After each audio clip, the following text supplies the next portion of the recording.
Hinarang kami sa Israel and Palestine border. Ito'y matapos kong bisitahin ang Bethlehem kung saan pinaniniwalaang pinanganak si Jesus Christ. Walang airport ang State of Palestine, so kailangan ko munang dumaan sa Tel Aviv, Israel, kung nasaan ang nearest international airport.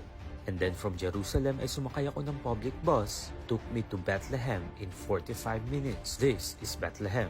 It's located in the Israeli-occupied West Bank in Palestine. Pansin ko agad ang pagkakaiba ng atmosphere. Kung sa Israel ay may pagka-European vibes, dito ay ramdam ko ang authentic Middle Eastern vibes. Ang populasyon dito ay predominantly Palestinian Arabs and majority ay Muslim. Palestine has its own government called Palestinian Authority or PA, pero ang Hamas ang may de facto control sa Gaza Strip. Though may sarili silang gobyerno, Palestine is still under Israel's military occupation. Pansin-pansin nito through their military presence, settlements, checkpoints, and measures. Maging ang bus na sinakyan ko sa Palestine ay hinarang para sa checkpoint. Kinailangan kong ipakita ang documents ko. Iba naman ay dumaan sa interrogation and searches. Friendly, welcoming, and genuine ang Palestinian locals. The goods and services here are also way more affordable.